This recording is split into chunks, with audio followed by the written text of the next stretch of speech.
Hey, what's going on, Mike? Ain't much, man. How's everything going? Pretty good. That's good to hear, man. Any new news on your house or just still waiting? So there was actually a paper placed on it last week. I'm not sure if it was from the city or from one house at a time, but just saying that I guess whoever the owner was, it was addressed to them saying, hey, you got 30 days to file any exceptions. If not, this house will be sold, and like it had our name and stuff on it. Hmm. And I actually locked up funding too, going with Michael Krupp. I'm not sure if you're familiar with him or not. Probably are. I've heard of them. Yeah, I've never used them Yeah, before, so but yeah, that's I've heard of the reference that Samara gave me. So I reached out to him and them.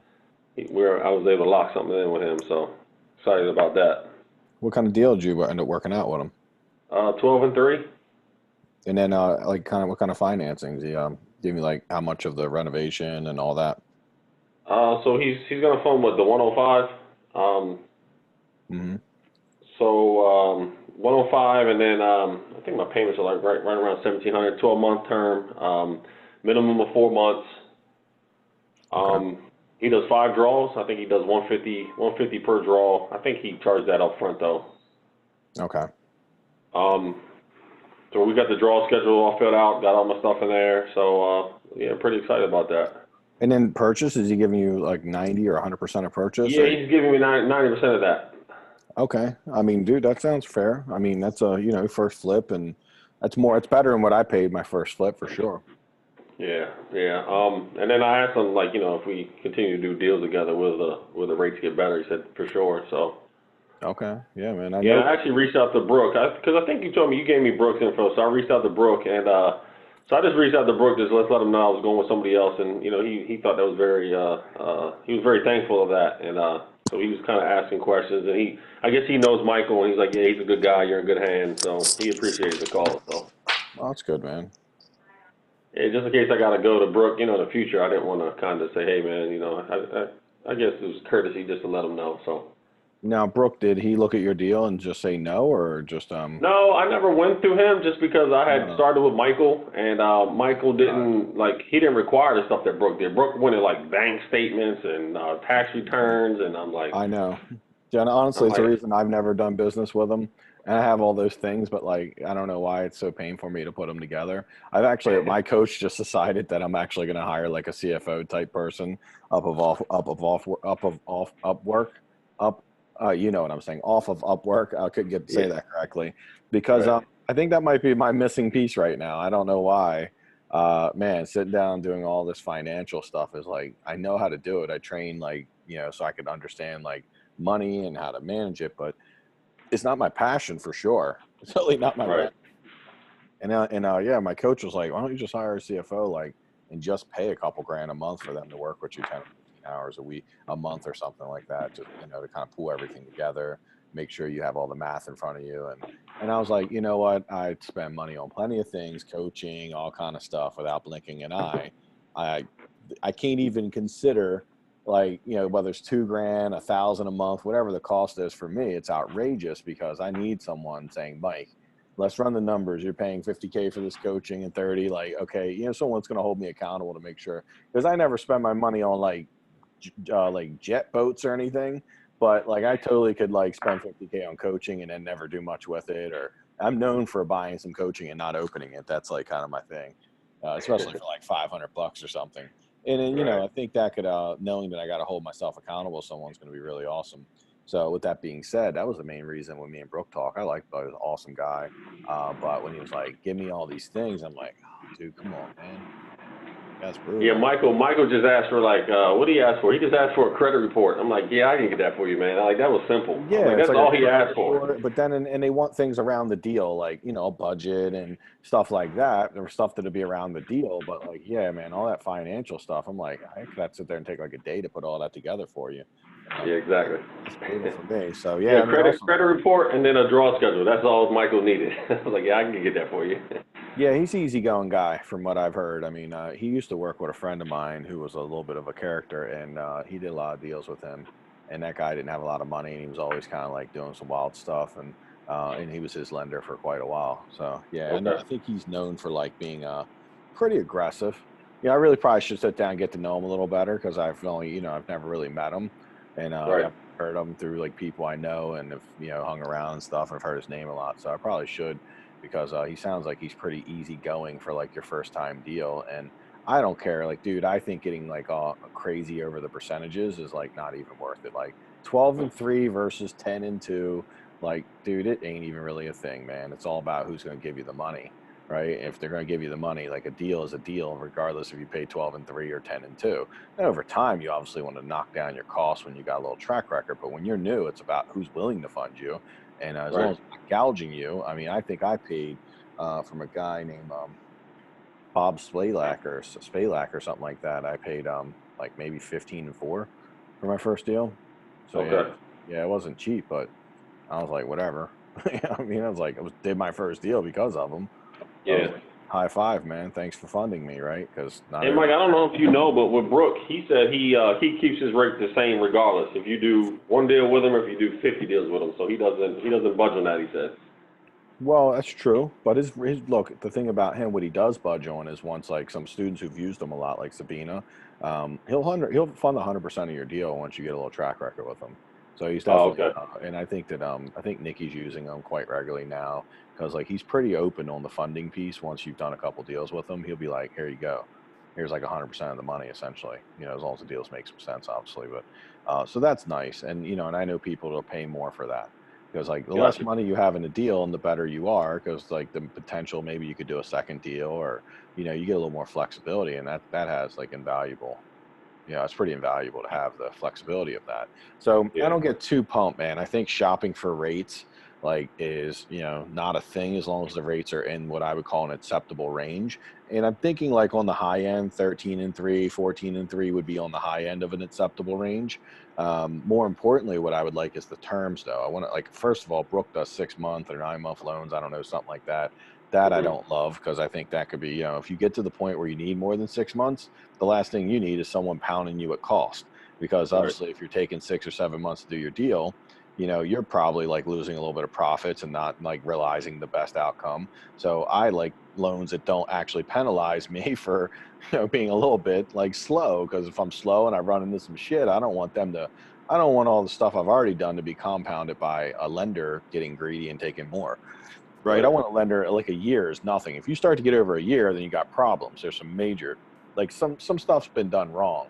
But to do a house over 6 months, I've been doing this a long time, and some of my houses go over 6 months. Not uncommon.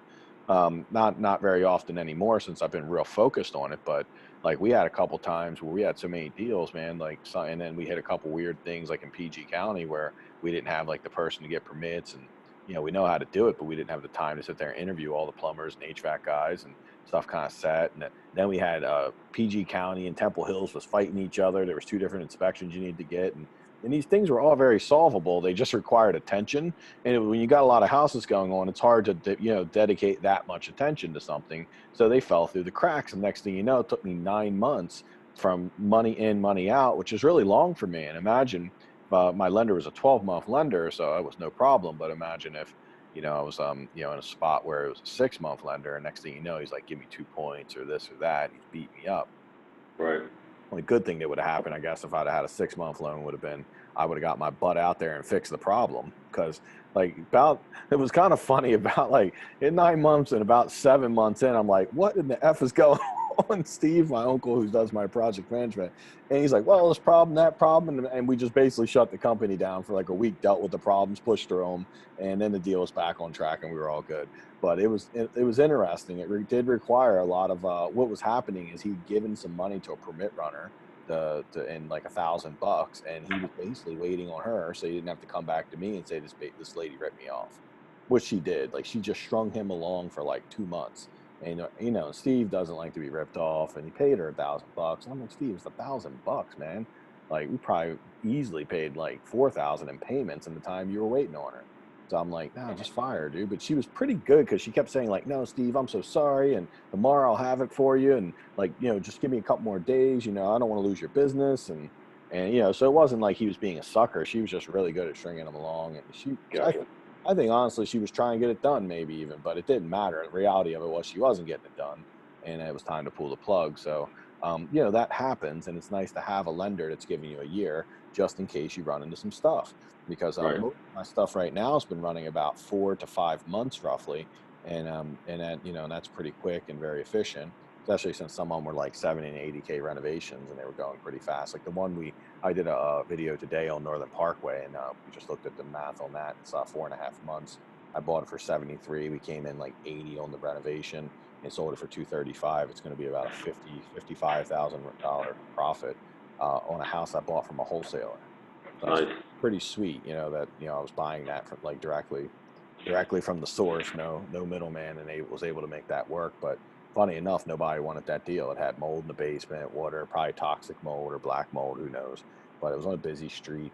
Had a couple things going against it, but I had a little bit of knowledge to know that, like, okay, even though this is busy street, it's got these things happening, like we can still sell this because there's some other solds on the street. And even though they don't make sense to me, the maps, you know, the comps are there, right? The comps are there to Right. show that it's got the value that we think it has, which would be very similar to your house you're doing now, right? Your house is not on like the perfect location, but the comps are there. So you can't Hmm. never dispute the comps when they're as clear as being on your block, right? It's or the Yeah. next Yeah. block over. It's too conclusive to fight.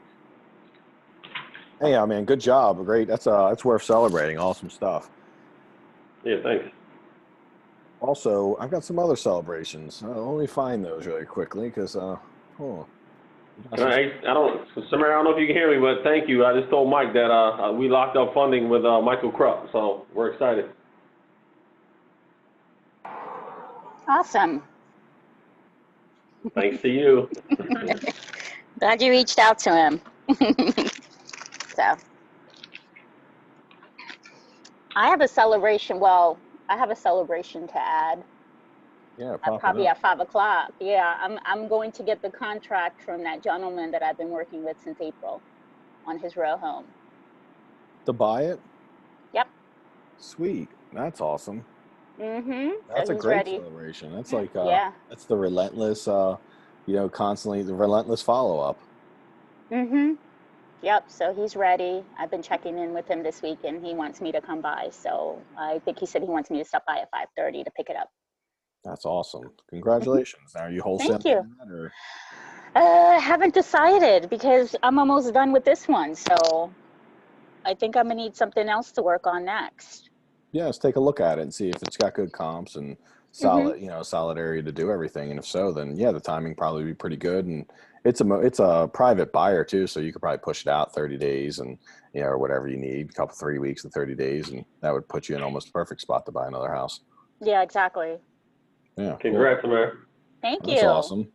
I Thanks. wonder how many, we'll talk about this in a second, but I wonder how many deals don't get done because people don't follow up with people for that long and they eventually just be like, yeah, that person's never going to sell. Right. Now this one I was gonna follow. I mean, I've been through conversations of Trump with him, stocks, all kinds of stuff. Like, are you ready, Mr. Roy? Are you ready? so so I put my work into this one for sure. So I'm excited. You know, Yeah. the best deals, look, first of all, I don't even, so Samira is not going to be known for the easy deals, right? We've already distinguished that you're going to be known for the hard deals. You've had no No. easy deals, and it's totally good because you know what? When I look at people and they're working hard for deals, it suggests to me that like a better way to look at it is not that all your deals are hard, is that you fight really hard to make deals happen. Because I would say the other side of the coin would be that someone else would have zero deals to talk about, right? They would be like, all my deals are easy. Yeah. However, that's because I have none, right? If they would have not went far enough to make these two things, even really your third deal. Yeah, 3 year deals have all been difficult. And your fourth deal is easy. You know, obviously you just kind of put it all together, wholesale it off quick. That was a pretty easy deal. But, you know, your one where you had to wholesale it to Sabrina and, you know, the banks, you know, doing all their crazy stuff and then the, you know, malware or whatever, when the ransomware or whatever it was. And this one, hmm like basically like fight this dude tooth and nail, like the shady Mike, and then this guy you've been following up with for 4.5 months. Like that's three tough deals. But I look at it like totally, you probably wouldn't have these deals, or someone else who isn't is like stubborn and determined as you would not get these deals. And it's a really big thing for the group to look at because most deals do require like this this belief of like, I'm just not gonna let this fall apart. And that's when it makes sense. So obviously she's seen that he probably didn't know a lot. He was pretty motivated. It was just a matter of the timing becoming right. And Mhm. Shady Mike, obviously, you know, it was a constant battle of knowing that like there was a good, you know, she had established that there was a chance and this was worth the energy and time she was putting into it, but at no level was she giving up, because most of the time I think we get frustrated, we get a little annoyed, and we just give up because we're like, I'm done with that. I'm tired of fighting with these people. Mhm. So Yeah. yeah, So great job, congratulations, and that's some good stuff. thank you. And I'm still working on him for that other one because he has another one on the same block, which is his mom's. But Cool. that one, yeah, that one, I'm gonna check with him today. That one, his sister's on there, and she lives in New York, so I need to follow up with him and see if he had a chance to speak with her about, them selling it to me. So I told him that basically, if I have guys working on this house, I want them to roll into this other house that's on the same block if possible. And he That's was like, perfect. "Oh, I didn't think about that." I was like, "That would be Yeah. very helpful to me, Mr. Roy, if we can do that." So he was like, "Okay." So Awesome. That's great. Well, that's awesome stuff. yeah. And so I'm excited for you. Great work, and it's very inspirational for everyone else, and a great lesson for everyone too. Just kind of seeing what it takes to win and what it takes to get deals done. And I've got a list. Thank you, Samir, for helping me put it together. But also, Marlo recently closed, I guess, like a week or two ago on his deal, and he's getting contractors done. I think he's hired Tanya to do some design stuff for him, so he's doing that on the weekend. But he's gotten his demo done and got some school stuff. So obviously, just wanted to give a little bit of a shout out for that, because that's super cool. And Glory's in the middle of the chaos. She's doing her work. She's gotten a roof done. She's gotten a couple things happening. She's already had her first plumber tell her $12,000. So it means she's right on schedule. Told her 12K and then 9K. So that's good news, because you know what, looking at it from the bright side, she's shopping, right? She's out getting estimates. She's talking to people. Her flip is moving forward. She's got her waterproofing done, got her roof. I think framing's being done now as we speak. She's got an electrician she came to terms with. Roof was done, but now she's dealing with some 12K plumbers for a $3,500 job. So she's got a little work to do there, but that's good news, right? Because she is getting through the hardest part of the job, honestly. It's always the hardest part to rough in. So congratulations, Gloria, on that. If you listen to the recording, and then, it's really cool stuff. Also, Scott and Tessie are getting through their basement waterproofing and slab and all their cool stuff. So a lot of our wins right now, well, one's getting a deal, but a lot of them are around like dealing with the contractors and moving forward and doing some really cool stuff. So that's all good. That's the stuff that we really care about, honestly. It's getting deals and getting contractors, right? That's the two things that if we're doing both of those things, we're moving forward. We're heading towards like making money. So congratulations everyone on that. I'm really happy to be able to share those small victories. And it's important we celebrate all those victories, because they all lead to something, right? Little compounding victories lead to bigger results. And those victories could be, hey, did you ever get your cabinet straightened out? That's why I put my audio off. Yes. Okay, so there's another victory we didn't get to talk about. Cabinets are level, so okay. And Nick did it, and he came back and he was like, yeah, Samara, I realized that I gave you some crazy price. I said, you think? Like $2,500 to install cabinets, Because dude? meanwhile, he did it in a couple hours, right? He basically just left a few hours. He's been, I had him take off this back paneling thing, but anyway, but they look great now. They look great. That's good news. And they're all leveled. Actually, that's what we're supposed to do. I think we're going to do that tomorrow. Go check out a granite place that he was suggesting. So we're going to do that. I've got some referrals for you for granite. Obviously, Dan does granite, the cabinet guy. He's pretty affordable from what I've heard. And then I have my guy I've been working with the whole time. And he asked for like $40 a square foot. He'll provide the sink. He's really professional. I mean, for me to have him my whole career, I've never had another granite guy. So that tells you a little bit. I can't name another person I've worked with from flip 1 to flip 1100. There's nobody else as awesome as him. And I've found a few people cheaper than him, but they weren't as reliable. And it was like, I wasn't the $2 a foot was not worth talking about. Saving like $70 on a house. It's just like, and then dealing with it not being done correctly and all that. So I can pass you his number along. He's That would be great. geared up to work with us, and he's got a great color that would go really amazing in your house called Fantasy Brown. Okay. It's not brown, by the way. It's called Fantasy Brown, but it's like a gray with some different like tones in it, and it goes. It's really a very high end looking granite that he's getting for a great price for us right now, and it's like really nice. I just did it at my Northern Parkway house. I thought it was absolutely beautiful. Awesome. So it looked like a higher end granite, like a very expensive granite. Yeah, I just wanted to show you, like, he fixed like everything. Look at this corner right here. Can you see? Yeah, it's the way it's supposed to be. Nice. Yeah, like he it's- really fixed it. And then there was something right here. Uh-huh. Fix that. Yeah. So Yeah, anyway. this is easy for him. Just had to, he just had to get his heart into it. That's all. Yeah. That's That all. was like, you gave me a crazy price. That's why I had to go somewhere else, and look what they did because of you. You should. I guess you're throwing him on the blacklist. The other guy, right? Is that Mike Anderson or something? Is his name? Oh yes, Yeah, I he am. He don't seem. I mean, he's a nice guy, but he don't seem competent. So he's not competent for that way. Yeah, my blacklist is growing really fast, Mike. I don't know what's up with that. I mean, could you imagine what my blacklist would be if I ever took the time to do it? I mean, it would be like 12,000 people. But for the most part, a lot of times, like, yeah, you'll get better over time at weeding out the people who would go on the blacklist, if that makes sense. You'll start to get a feel for, because you'll start to learn so much that when you're having a conversation, you'll know what when they're saying and doing doesn't make sense. You'll just be like, I'm going to go ahead and try someone else, because everything he just said did not add up to what I've seen before professionals do. That doesn't add up. So when people are like, I'm going to do all this in a day, or I'm going to, make these crazy things happen that don't seem realistic, then I'm like, okay, let me keep shopping. This one feels a little iffy. Right, so that over time you'll get that, and that's why I probably don't have a great big blacklist now. I've got a couple people that are a headache, but I don't run into it anywhere near like I did when I was new. So yeah, great job, awesome stuff. It's you got through it, a little stressful, but you made it work.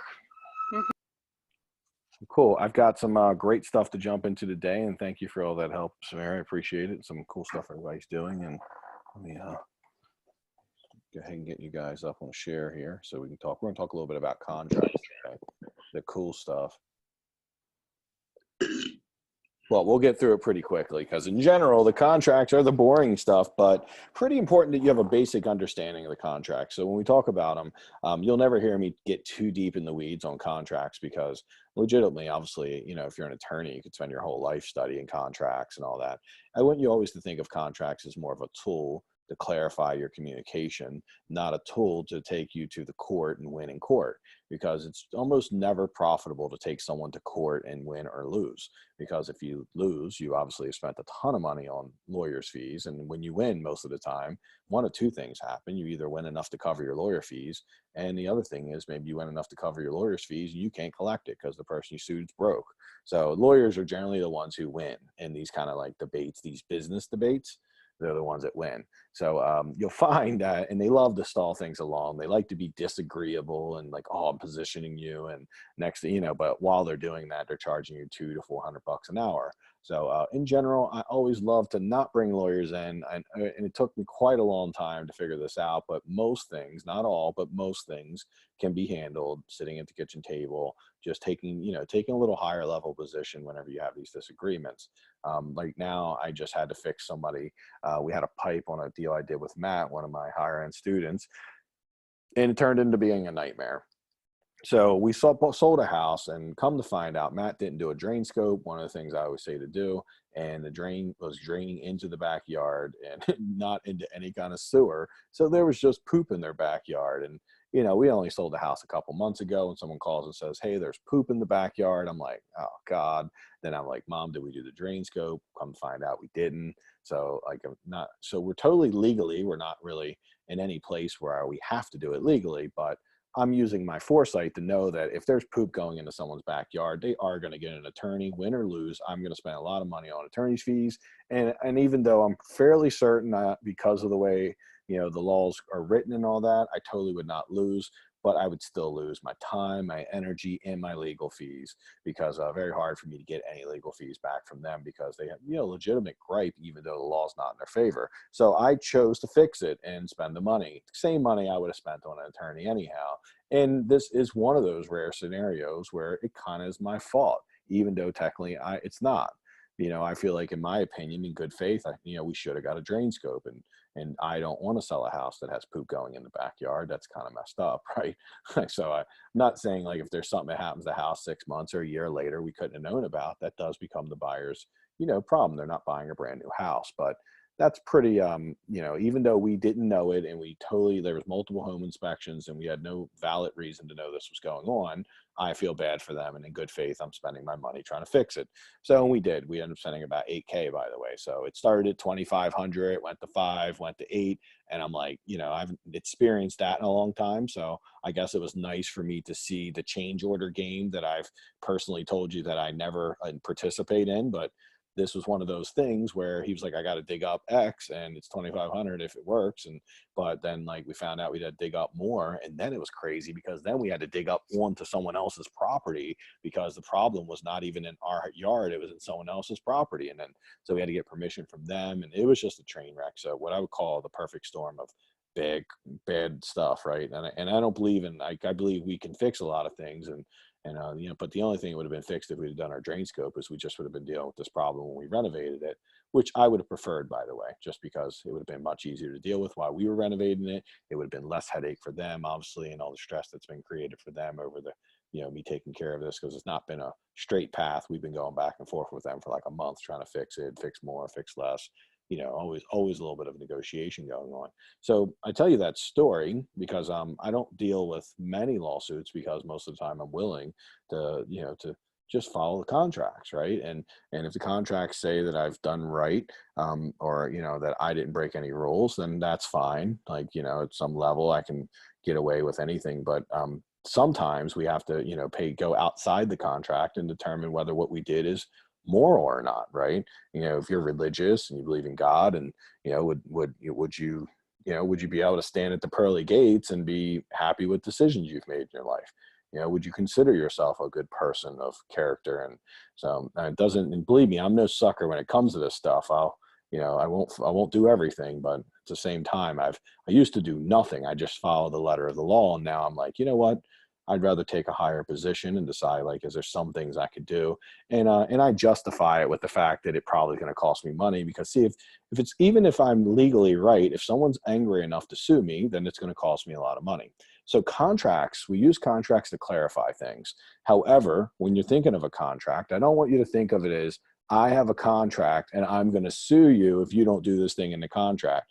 Because the reality is, if someone sues you, it's a headache. Or if you have to sue someone, it's a headache, right? You have to have, a lot of what we do is like what Samir had to do with Shady Mike. It was a lot of positioning, right? It was a lot of threatening. And it was a lot of like, I don't think she was ready to go to the Supreme Court, but she was pretty pumped. She might have been, who knows? But at the end of the day, a lot of what I was coaching her to do was, go and make it feel like you're going to go to the Supreme Court and you're going to go crazy and you're never going to let this go, because that's your best chance of him coming in line and selling you the deal, like you're doing the right thing. So Samira had to create a situation where she made Mike do the right thing, right? Because he wasn't trying to do the right thing. He was not trying to act in good faith. And so she generally took her contract she had and her overall enthusiasm for the whole situation and pumped it up, and and created a lot of headaches for him, which ended up causing him to do the right thing. So she created an environment that allowed him to do the right thing.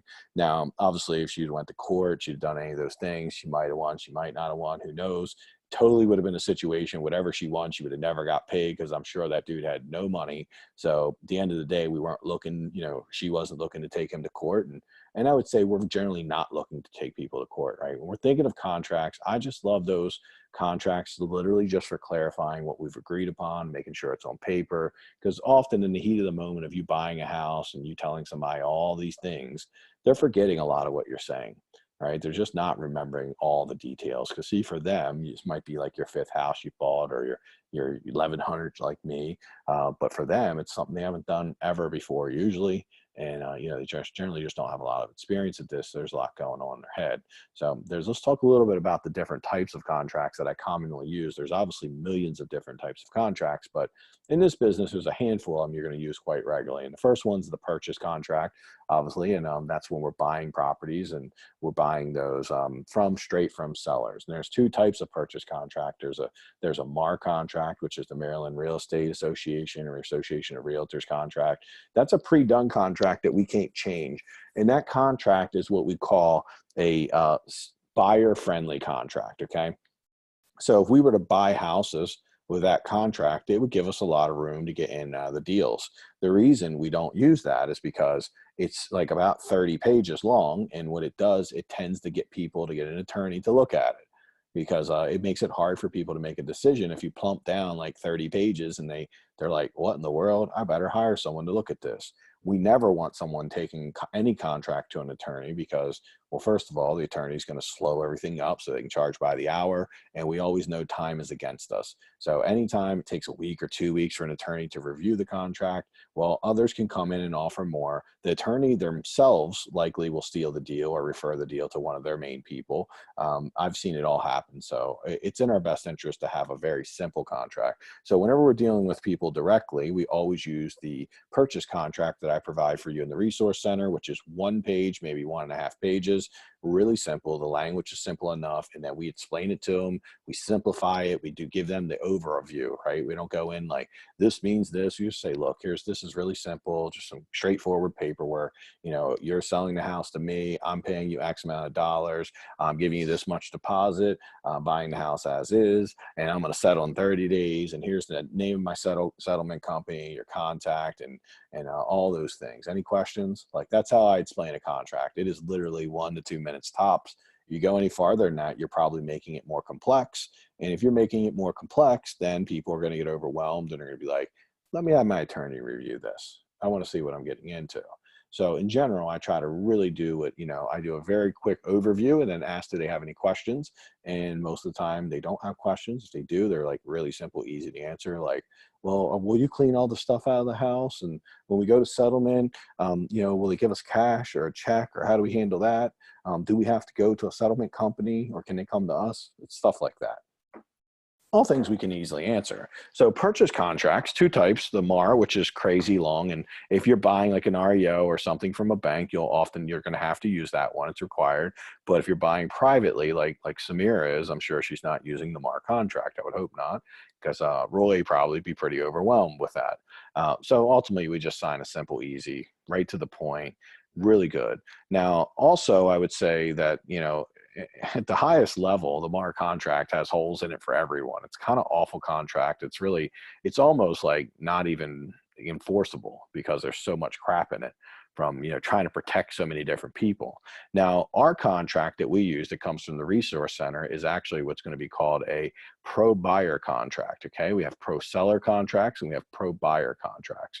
Obviously, when we're writing the contract, we always want to choose a contract that's pro-us, right? So pro-buyer means that it's going to have a lot of things in it that make it look strong, which would be more pro-seller. But in reality, there's a lot of things in there that people don't pay attention to. They're actually very much in our favor. So a lot of really important pieces that people just won't even pay attention to. We'll talk about those in a second. So the purchase contract, that's a really simple one. You're going to use that the most. That's what you're going to use to buy properties. And if you're doing it with like an agent, obviously there's a lot to learn. There's a lot of stuff that I barely ever even read them half the time. I'm just hoping, because I have to like block my whole day out for MLS. Hey, Mike. For one. Sorry, again. Yep. In reference to that contract, I had to go back, just to let you know, I had to go in there and fix, what I downloaded was because in it had that the buyer and the seller was going to split the transfer fees. And I thought that was something as a buyer we typically pay for. Well, obviously in the training, I explained that. And then, so what we do is we always leave it in there and we don't talk about it. And then generally we just say, hey, look in here, we're going to like split this. It's normally how it's done. We always offer to split first. And if they say, oh, well, Okay. Won't you just pay it? The other guy was going to pay it. Then we totally can. But you'd be surprised, like 7 out of 10 times, if I just like, Gotcha. yeah, this is the way it goes, people just end up paying half the closing. And so I used to give them all the closing costs, but I Okay. realized I was giving them something they never asked me for. And it's kind of it's it's a rule of negotiation is never give something somebody doesn't ask you for. So, however, I'm quite known for saying, here's the Yeah. closing cost. So you're right. It's something we have been trained to do, but not everyone cares or knows about. Okay. Yeah, because the guy that I'm getting the contract from today, he was like, yeah, I thought I wouldn't pay all of that. So I was like, that's fine. I'll just change it. So That's exactly how I do it, transfer. by the way. I Yeah. always go with it like that. And when they're like, no, I thought I wasn't going to pay it. Oh yeah, no problem. I'll take care of that if that's what we agreed upon. Right. But if we haven't Gotcha. talked about it, then I take one more step and I'm saying, well, commonly we split it. And the reason why is because the title company works for you and me. And it's kind of important that they're being equally paid by both parties because they're representing both of us. And then I say Gotcha. that. And now if they're still like, well, I'd rather like not to pay it, then I'm like, cool, I'll take it off. I'll take it off. I'm not going hardcore Gotcha. with it, but I do have like, okay, I try that way. And then I give them what I just said. That's my rebuttal. And if they make it through those two objections, then now they are about 20% of the people who make it through the two of those objections. So we get enough times we're going to get that for free. And that equals a few $1,000s. So you're talking about $1,000 to $2,000 Mhm. on an average deal. So yeah, it's worth talking about because like I said, not everybody's going to care about it. So yeah, don't add anything Gotcha. into your Okay. contracts that is you giving money away. Always make them like, make them understand I gave this to you, right? That makes them more appreciative. It makes them, I used to walk in and be like, hey, yeah, we'll move all the furniture for you. We'll do this, we'll do that, do all these things. And then one of my coaches taught me to say, hey, would you like me to move the furniture? He's like, would you like me to do it? And they're like, yeah, that would really be helpful. And I was like, okay, well, if we're going to get something done today, then we can come to an agreement. I'll add in, right, taking care of the furniture. And they're like, well, I noticed here too, you're splitting the closing costs, and the other person was paying. And I was like, okay, would you like me to pay half of all the closing costs? And they're like, yes. Okay, great. So I'm going to move the furniture. I'm going to pay all the closing costs, and I'm going to give you X amount of dollars. Does that sound fair? And they're like, oh, that's more than fair. Because see, now we're making it a thing, right? We're bringing some attention to the fact that we gave it to them versus like before I'd come in and I would just in my presentation be like, oh yeah, we pay all the closing costs and we'll move the furniture for you. And if your feet hurt, I'll massage them, whatever you need, right? I'm just giving the farm away. And the reality now is it's not even about trying to get those things. It's about using them as a way to say, hey, I was very fair with you. And hey, like, almost as a way to build rapport, essentially, if you think about it, because you're giving them Mhm. people love when you give them things, right? There's the law of reciprocity, and there's a lot of studies. If you ever read a book called Influence, there's a lot of studies around, like, if a waitress is to give you a mint or a bigger piece of cake, like, oh, I got you the big piece of cake, they actually found that they get about 30% higher tips on average when they give something because of law of reciprocity. So they tend to give bigger tips to give more. Some people don't even tip, I'm sure. So that's very true when you're giving things, and the things we can give obviously would be like the other half of the closing costs, move the furniture, anything they ask for, right? And and you don't have to make charge for it. Just make sure they know that you gave it to them, right? So that way they want to give you in return Mhm. maybe some loyalty, right? Not gonna let me shop this around and call you back in 4 days. Maybe you get some loyalty from it, or maybe an easier transaction, whatever it might be. Right. So all those things are really good.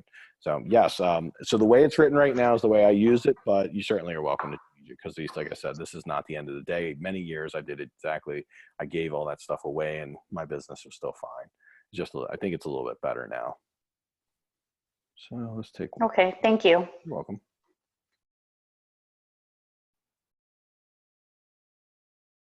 And let's go through, and then so we've got a couple other types of contracts that are important to talk about, but the assignment of contract, which I've not been using that for the last couple of years, which means you would basically just take your contract and assign it to another investor or someone else. And the reason I haven't been using that, when you do an assignment of contract, it does come up on the HUD-1, and the person that is selling it to you will see that you assigned it to me for 10K, and it will add question marks. Now, first 7 years I was in business, like that's mostly what I did. And then I figured out how to do the assignment of LLC, and I stopped doing that. And the only big advantage to the assignment of LLC is that I could sell a deal, make $40,000, and nobody knows what I did. They have no right to it. They have nothing. I can also buy bank owned properties that say you're not allowed to assign the contract. I can actually assign the LLC though, because that's not, you know, something very different. So I love the assignment of LLC, and that's how I've been doing business. I might have done like 1 or 2 assignments in the last couple of years just because they just laid out better. You know, they were probably because I bought them in an LLC. I couldn't sell like my own personal LLC. And then you know, maybe different deals came in. I wanted to assign it, and I was like, crap, I can't assign my LLC. So I'll just, you know, do an assignment of contract. So you can always talk your way out of it. If, you know, there's 10K, you can always say, hey, you know, Samir is my partner. And, you know, so if they ask, like, so there's going to be some money we're going to be giving each other in order to make the deal work for you. You're okay with that as long as you get exactly what I promised, right? And people are always like, absolutely. That way, when they're there and they see there's 10,000, like, oh yeah, Mike told me about that. As long as I get my money, I don't care. So yeah, that way you're good to go. So I don't do as many of those. Then we have work agreements, and work agreements are going to be like contractor contracts.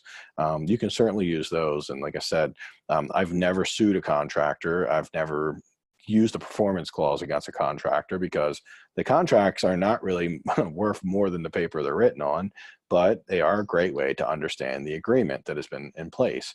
So if there is a dispute, which is quite common with contractors, where they're like, yeah, you didn't tell me that, but like you actually said it like 4 times and got them to agree to it.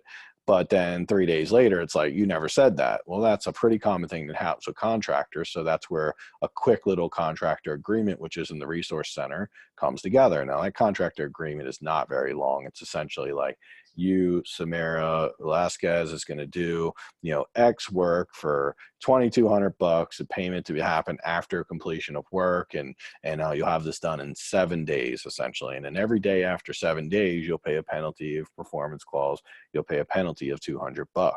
So if somebody tells me they're going to do something in 2 or 3 days, I'll give them 7, but then I put a performance clause on, because without that performance clause, technically someone could come back like a month later and be like, I'm ready to finish my job.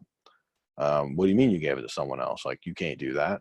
You need a performance clause to be able to kind of hold them accountable, to not just like, you know, they say, well, I'm still technically within the bounds of my contract because it didn't put a timeline on it. So we need a timeline, and we need a penalty of that timeline, so it will self-liquidate essentially. And that's what that's called, a self-liquidation clause or a performance clause. It essentially, their money that they're owed will start to self-liquidate every day they don't do what they're supposed to do.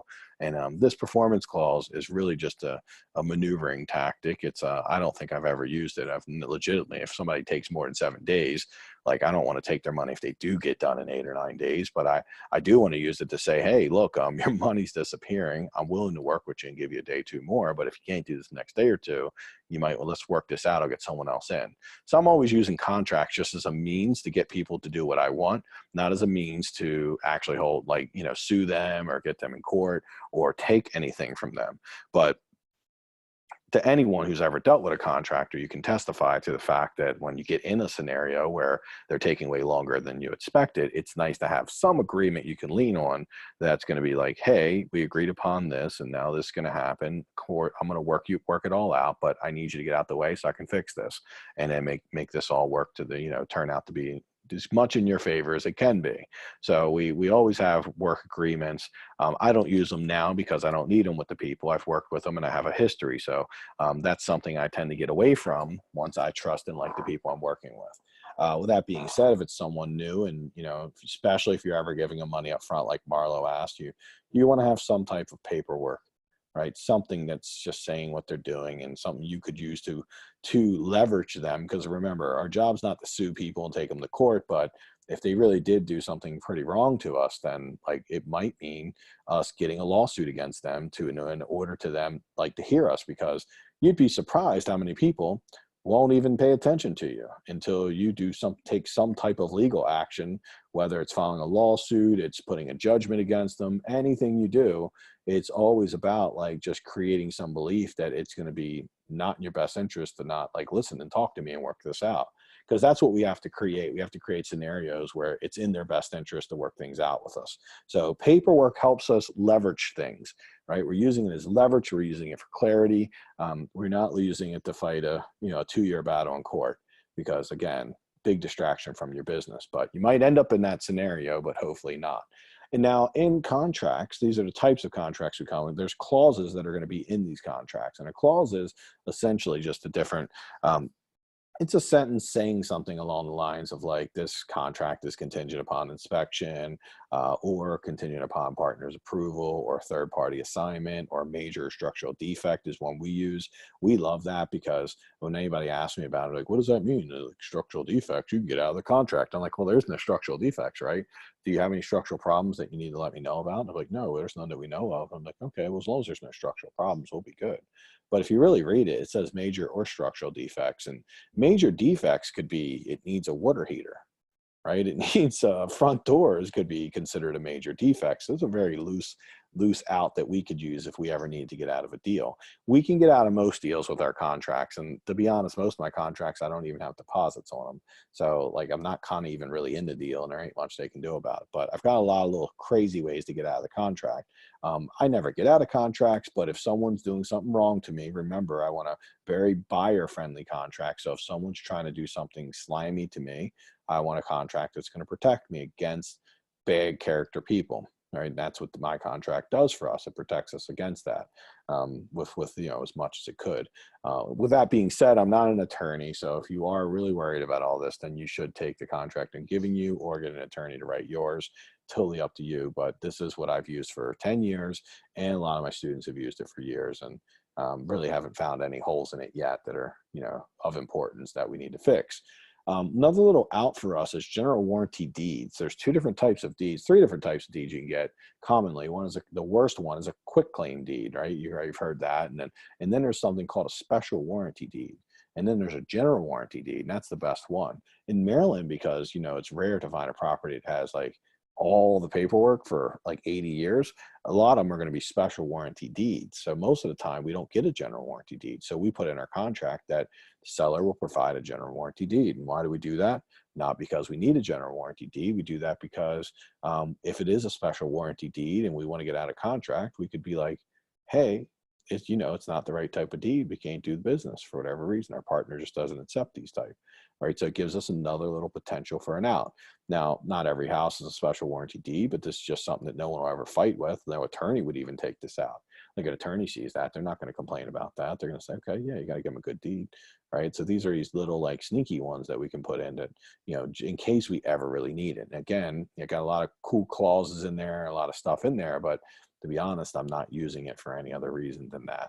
So I'm just using it from people trying to do weird stuff to me. I've literally only had to get an attorney a couple times in my life, and I hope I never have to get another one. Most of the time, it's just to fight a stupid battle, right? Just somebody getting out of line, and I just got to help get them back in line. That's it. So that's our clauses, and there's a lot of other clauses you can look up if you ever want to go on Google or YouTube and just look up, like, you know, most common real estate investor clauses for contracts, and you can see a lot of cool ones you can use. You can do ones that are like subject, you know, you heard of subject to, so that's just a clause. That's why they call them subject tos. They're subject to existing financing. It's a clause, and that's what it reads. So that's why they nicknamed that whole way of making money is you buy a house subject to its existing financing, meaning they're going to keep the existing financing in place and you're just going to take over the mortgage, you know, outside of the bank. You're not doing it through the bank. And the next thing is addendums. And addendums, anything that's outside the contract that you're going to change or anything that's going to be different. You generally don't like come back later and then scratch something out and add to it. Like if later on, let's say Samira's buyer came back and said, hey, you know what, I read this like 5 days later, and you know, you told me you were going to pay all the closing costs and this has me splitting it, and I really don't feel comfortable with that. And she was like, yeah, I'll take care of it. You're right, we did say that. You wouldn't scratch that out at that point. You would actually create an addendum, would be the proper way of doing it. Again, the proper way is what we're, but could you scratch it out? Sure. But you're really not supposed to make any changes to the contract after, you know, you consider it to be like a ratified contract. We really don't want to do that. We do addendums. So if you're changing the settlement date, you know, you need to extend it, make it longer, you know, buyer and seller name changes. Maybe you decide you want to take it from like my company name to a different LLC so I can wholesale it, any of those things, or like basically settlement extensions and settlement dates. Yeah, I guess that's the same thing probably. No extra value there. It was actually the same one. I better get that bullet point out. So yeah, and addendums, there's like a lot of reasons for addendums, right? Just any change in the terms would require an addendum to say, hey, we're changing these terms. This was our original contract, but we are changing the terms now, and we've agreed upon doing that. So contracts, that's kind of the quick rundown of it. And, you know, like you understand my philosophy behind it. I do believe you should know some basic stuff about a contract because as we're out negotiating with people, like we don't want little crazy things that are really important to them that really hold us back. So don't get into like, well, no, I always do it this way. I always do this, I do that. No, I always do this. Right? If somebody really wants something and it's in your power to do it, I would suggest you do it, right? Because if it's what's going to stand in between you getting a deal, as long as it still financially makes sense. Had one recently, I sold off to Robert and I was going to buy it, but the lady needed to stay in the house for 2 weeks. And don't like when people stay at my houses, but at the end of the day, she put up a $5,000, she put up a $5,000 escrow that after 2 weeks, if she doesn't leave, it's going to cost her $200 a day. It's going to self-liquidate, right? And it's going to start disappearing. And Robert's going to make $200 a day for her not performing. So it gives her some incentive to get out her 5K. Pretty important to her. So that being said, we got the deal. It's a Hamden house, really beautiful neighborhood, not far from Cinnamon and Steve's house, and but in a really good street right by all the cool restaurants and everything, and just a great house in general. So we didn't want to lose it over the 2 weeks, even though I don't love doing that. That was a very important piece of this deal. I don't think the deal would happen if I wasn't willing to do that. Buying a house with a tenant in it might be something that you have to do sometimes, and it's up to you, but if I can get a good enough deal, I look at buying it with a tenant as a math equation. What's it going to cost me to get them out? What is the worst case scenario of how long it might take to get them out? And whatever that is, and I'm just going to be like, all right, what if they stay, it takes me 5 months to get them out and I'm paying $500 or $1,000 a month. That's $5,000 it's going to cost me. And then I got legal fees of like $1,000 at $6,000. I like to get it about 12 to 15K cheaper because I'm taking this tenant on. Right. And that's how I roll. Right. I'm not going to do it for the 5 or 6K. I'm going to do it for a premium, like anything. So if I take on a house that has no roof in the back, like Steven Cinnamon's, I'm like, cool. How much is that going to cost me? I would in my head just quickly be like $10,000 to get it all right.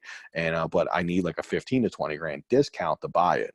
Because see, I don't want to do things dollar for dollar when it's a premium thing that's annoying and going to take a lot of my energy. I want to do it at a premium. Like I want to get paid a premium, which means like a lot more than what I'm spending. So I want to actually make money for taking on this headache of going and find a framer who's going to look at this and do it, finding a lender who's willing to lend on it, right? Everything gets more complicated when the deal's that rough.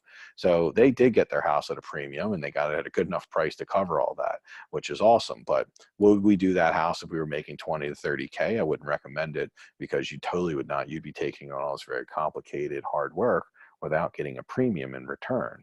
So I'm not afraid of much. I know that I've had a lot of my old coaches and I've heard a lot of students say, yeah, we don't buy houses if they got structural issues, mold, asbestos, or water in the basement. Like I pass on stuff like that. And in my opinion, like I just look at that the same way. Like for me, some of my best deals have come because like the house that I just told you about, Northern Parkway, and I'm gonna make like $55,000. Well, we had water in the basement, had mold from the water, and the house was on a busy street, right? It had three pretty tough things that a lot of people run from. And here I am making $55,000 on it. It's not uncommon. I've been doing that pretty regularly. So other people's problem could actually be our opportunity if we understand how to fix it. So the caveat to what I'm saying is don't just jump in and be like, all right, cool. Mike said buy anything with mold and structural issues. And I want to put like no money in for that. Like, no, we have to get a premium on that. So if you think it's 5, 10K, then you're going to be like, you know what, I'll buy it with the structural issues, I need 20K off or 15K off. I need to make some premium on it. And also for a couple reasons too, when you're making a premium, what if the 10K turns into 15K? Right? What if it ends up being more than you expected? So that's why we really do need a premium, because we want to have the ultimate level of protection. But on a good day, we want to actually make some additional money for taking on that thing that others wouldn't. A big part of why I won on the courthouse steps is a lot of people don't bid on properties that had people in it. But I just looked at it and said, you know what? Well, okay, it's going to take me 2-3 months to get them out. Couple of payments. Most of the time I can sit down and give them a couple grand cash for keys and work this out. You know what? If I can get it for 10K cheaper, I'll take it. And I would get more than you could ever imagine because I was willing to bid on a house that was occupied. And with people, I would just commonly get like 10, 15 grand cheaper all the time. Because there's so many people who are just like, I'm not buying an occupied house. They've been foreclosed on. I don't want to deal with them. What did I do? I'd win it at the courthouse steps. I go put a letter on their door saying, hey, I bought your house at the courthouse steps. Just want to let you know, you're past any kind of like, rescission time, and, they're going to be evicting you. However, in good faith, I don't like to do that. Here's my number. Please give me a call and let's talk about it. Maybe we can work something out. And, or if I don't hear from you, then I'll just go ahead and proceed with the eviction. And you'd be surprised. I got called like 8 out of 10 times. I think actually I did about 30 deals that way, and only had 2 that I had to actually have the police take out of the house. And they were I think both of those were a little mentally ill, honestly. The one dude totally was a weirdo. And then the other people in Pasadena, which is a 7-day flip, funny enough, they were just like, they weren't moving. I don't know what their deal was. So they were just like, I'm not moving. They even legitimately said, we're not moving till the police carry us out. So they kept a promise. I'll give them some respect for that. They stayed true to their word. They made the police kick them out and put their shit on the front lawn, which I don't like doing. I'd rather give some money. It's just easier. All right. The second guy I had to kick out, he basically called me 3 days before the eviction and said he would leave willingly if I gave him $8,000. And I'm like, they're coming in 3 days, dude. It's going to cost me nothing. And he's like, yeah, you give me $8,000 in 4 weeks and stop the eviction. I'm like, I'm not stopping the eviction. It took 3 months to get it because PG County is very slow at evictions.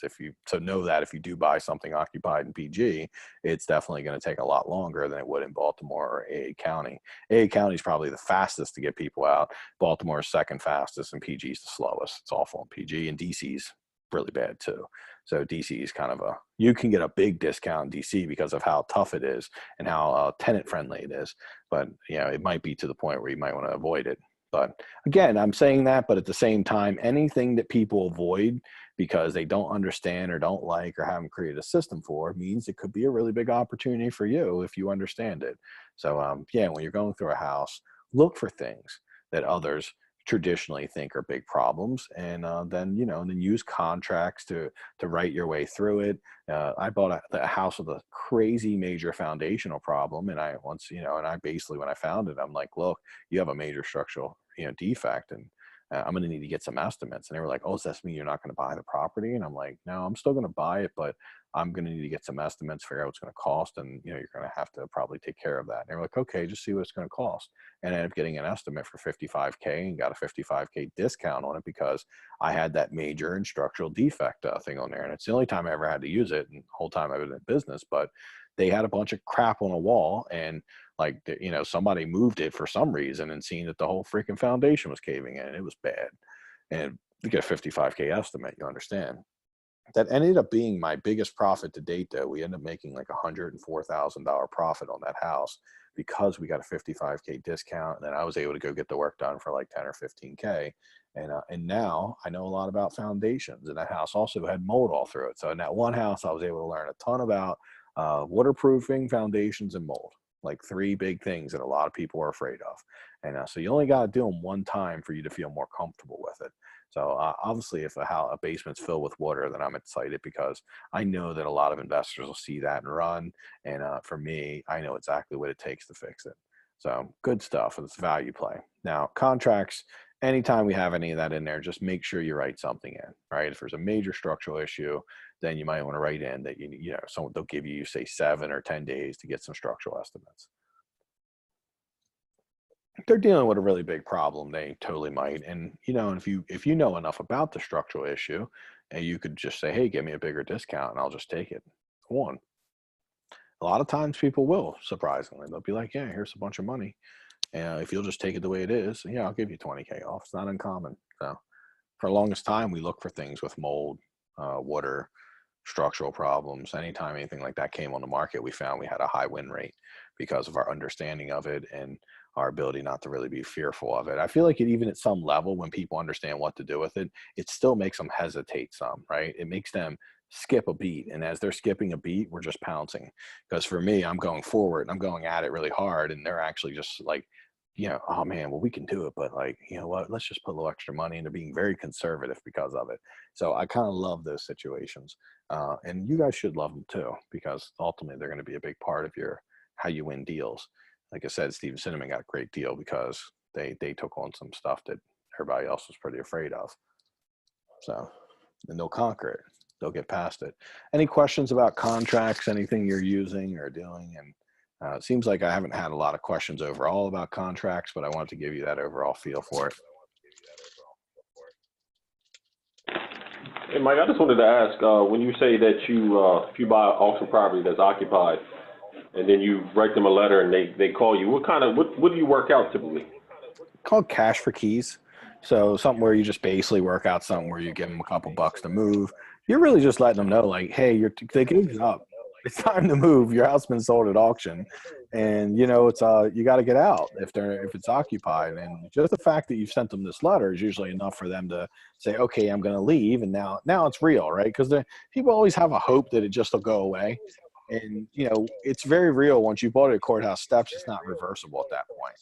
So of that point, I've only had one and maybe like 100 that I've done that have actually been reversed, and it was because something weird happened, and there was just some legal rights were violated somehow by the attorneys who did the foreclosure, and we lost the deal that we had wholesaled for like 38K too. So that sucked big time. But at the end of the day, they know they're going right. There's not reversible anymore. There's all their hopes gone. So you're just like, hey, you're moving. So the conversation is like, hey, Steve, like, look, I know you probably were hoping to get out, maybe stay or work something out, but now, you went past that point now and it's conclusive. So you're definitely moving.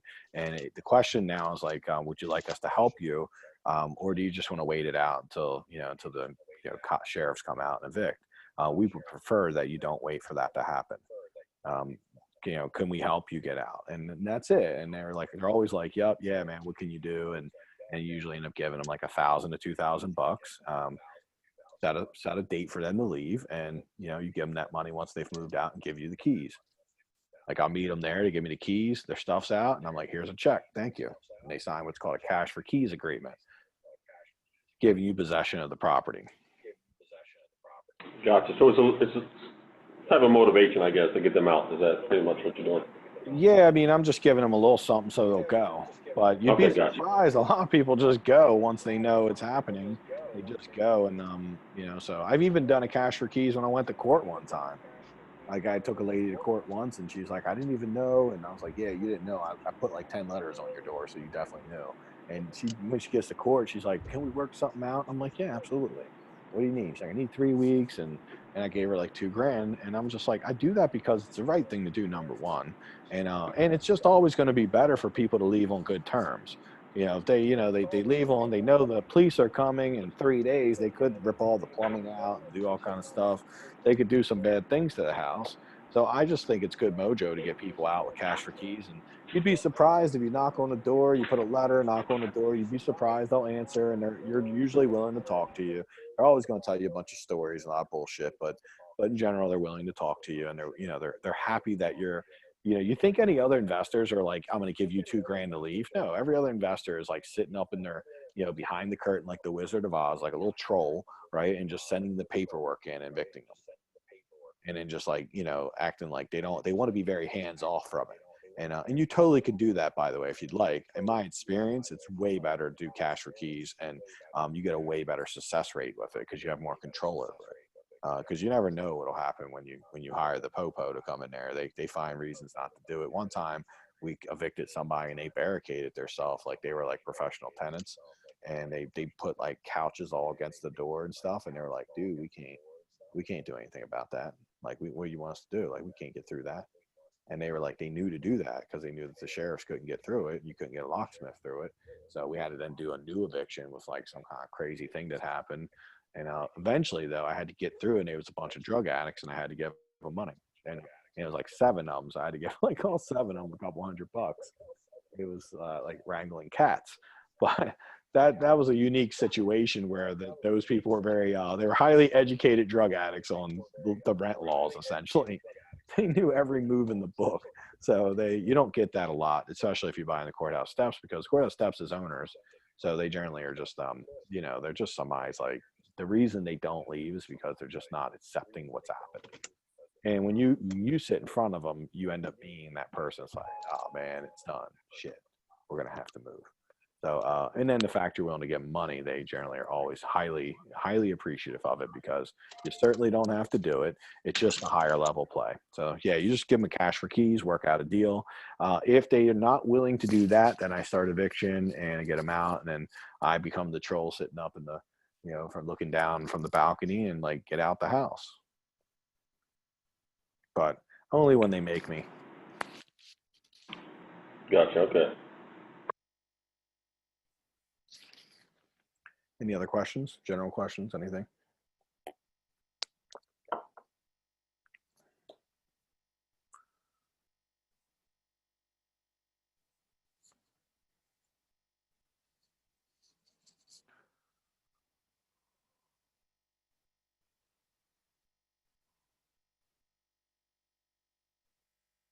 How about Scott, Kim, Steve? You already jumped in. Samir, you've been in. If you have any questions, any general questions from anyone in the group still on?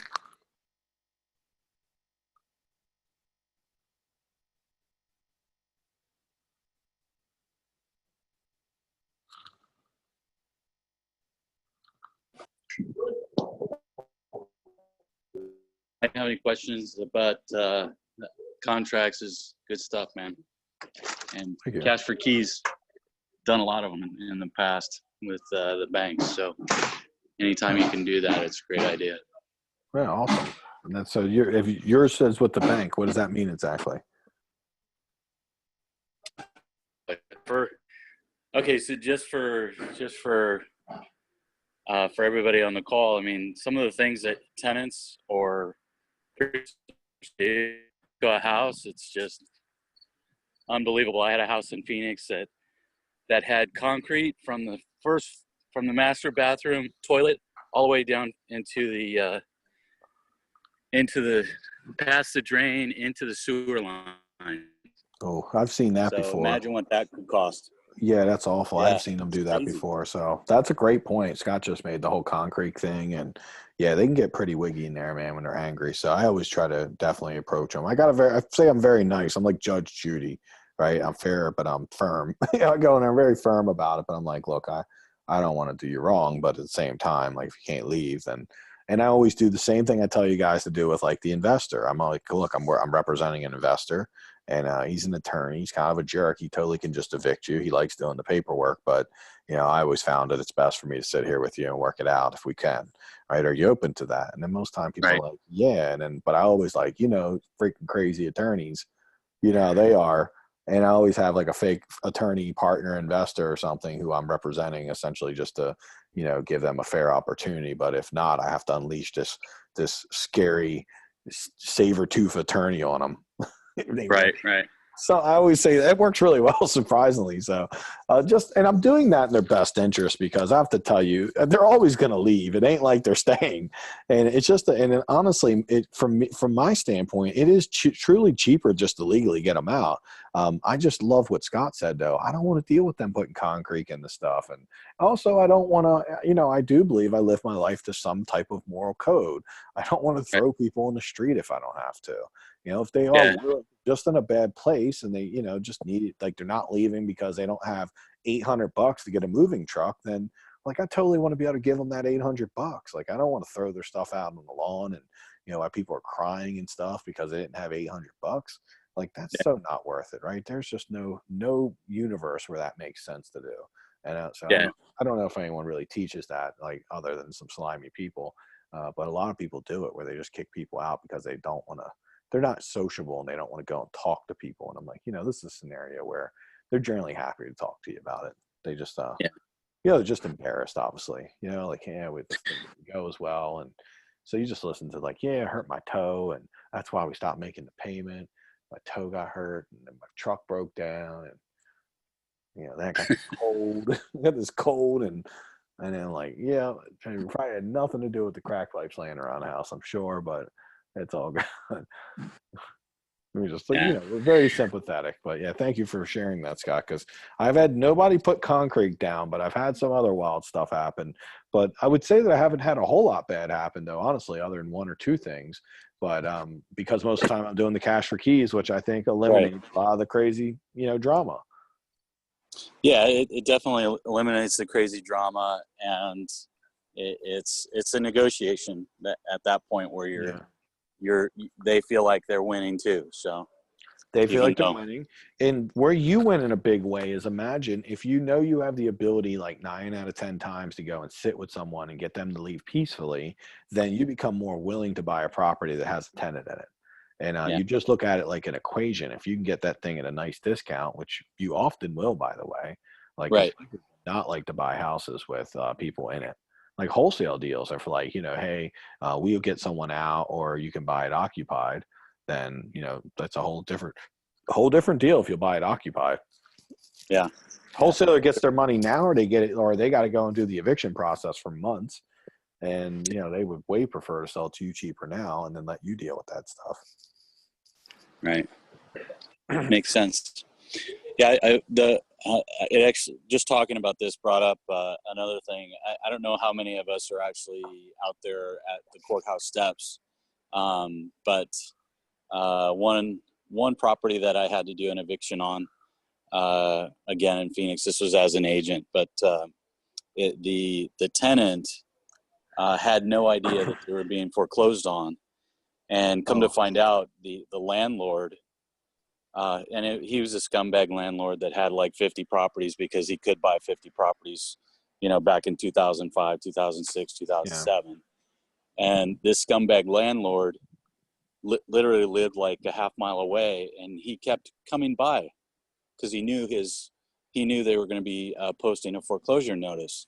Yeah. And he kept coming by so that he can find it before she did, because he knew her hours at work.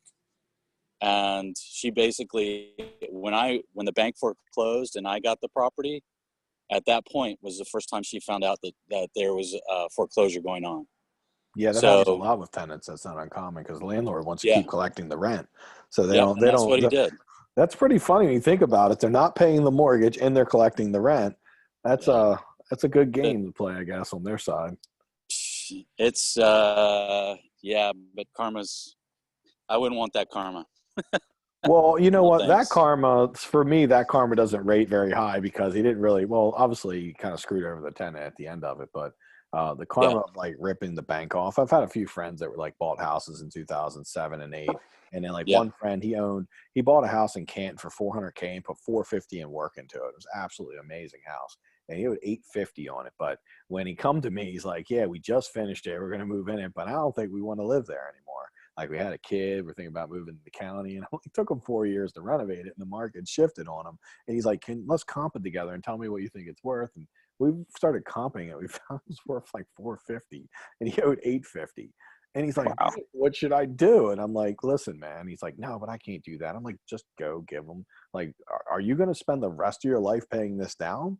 It could be 10 or 15 years before it's worth that. Matter of fact, I followed the property. It's not worth $850 today, and this was almost 8-9 years ago, and it's still not worth $850. So he ended up working a deal out where I helped him and showed him how to get like around all the buttons to push, and he did a short sale, and he had a cash for keys with the bank, and he got the bank to give him $20K check to move. They didn't report it to his credit report. And all he had to do is do what's called a deed in lieu of foreclosure, so they didn't have to spend the money to do the foreclosure. And he broom swept the place, delivered it to them nice and clean, so they could sell it. They ended up selling it for $4.25, $850. I wanted to buy it so badly, and this is one of those missed opportunities in life because it was like a 3,500 square foot end unit right by Canton Square. Deck had an elevator in it, had a freaking deck on the top that was 70 foot long. It was a premium, beautiful home in a great location, and I missed out on it because I was being a cheapskate again. And so anyhow, I wish I had bought it because I would have really loved to live there. And but I was like, dude, he was very tied up in the emotion of not delivering on his promise, and I'm just like, financially, like it will take you 20 to 25 years to recover from this mistake. And the bank made you this loan, which honestly, it was never worth $850. In 2006-07, they were just giving money away. There was no valuation that ever justified the bank giving him $850K. Like they just should have never done that. So at some level, I'm like, you know what? Let me show you how to work the bank. And he was almost like, Mike, I feel slimy about this. I'm like, you should never feel slimy about this with the bank. This is you evening the playing field when it comes to banks. Now, I'm very big. I've never not paid a loan, and so that's a big moral thing for me. But for him, it wasn't really a moral thing. He's like, I don't care if I don't pay him. I just like don't. I'm like, look, your credit's going to get messed up for a couple of years, but in 3 years, he went and bought another house. He bought a house in Towson 3 years later. He ran it for 3 years, and he freaking went. I helped him with that, and he found a waterfront house with an elevator for $3,000 a month. He lived in this beautiful waterfront, like expansive waterfront house for $3,000 a month. The lady was trying to get 5. He negotiated it down to 3, and he lived in a beautiful waterfront for 3 years. Then bought a house for like $550, $600 in Towson, and 3 years later, and got away from. But think about what he did. I was like, the second you negotiated that, you got $20K and you lost $450,000 in negative debt. So it's a $470,000 swing. It took us 6 months to get this all done. In 6 months, your net worth just went up $470,000. And he's like, well, you put it like that, it makes sense to fight. And I'm like, it does make sense to fight. You can't, like if the bank's willing to lend you $850 when the house is only worth like $425, like that's a little, somebody's got to, like, come on, that's a little wrong, right? I mean, anyhow, so when I talk about that, like, whenever the banks get a little screwed over, I'm not looking to do anything mean to them, but at the same time, every day I'm trying to hustle the banks and work the banks to get a good REO or get a good deal in the courthouse steps. I'm trying to work the system the best I can, for sure, because the banks, like, the only way I think we get even with the banks and all the horror they've done is to try to, like, let some of that money flow back to the people, essentially. Because believe me, they would like you not to. They would like to rehab every house if they could, and they would love nobody to do anything. They want everything to stay in house because they're criminals. It's the way they are. So anyhow, thanks for the feedback, man. That was good stuff on the cash for keys. And I guess, Gloria, if you're jumping on, you got any questions? We're probably getting ready to jump off. You came in at the perfect time. If there's any questions or anything you have while you're driving, if you're not going to get in any accidents. Yeah, I mean, the same struggle with getting the plumber. I got one in there today. He was still talking about 6,000, but I'm just going to be getting until I'll see somebody who will be fair enough. Yeah, so you're really not, like honestly, you're not having the same struggle if you just talk to one more person, right? Because I think the way you fight the struggle is you get a lot of estimates until someone agrees. And so anyhow, you can ask one of the 6K people to give you like an estimate and line item it out for you, so you can look at everything that's being done, and you could send that to me, and I could get a feel for like some of the costing and see if I think it makes sense. But you could also then use that line item to create an ad on Craigslist and be like, hey, here's what I need done, and here's what I pay. Call me if you're interested. So I've done that before, where I just kind of just straight up be like, this is what I need done, and I use like some other estimate that I've gotten, and then for $5 a day, you can put an ad on Craigslist and try to find a plumber. But it is a struggle, but it's a struggle that like you haven't even started to scratch the surface on. You just don't like rejection. It was kind of like when you would put an offer in and they would say no, and you'd be like, I'm so down and it's so tough. But I'm like, you made 2 offers, Glory.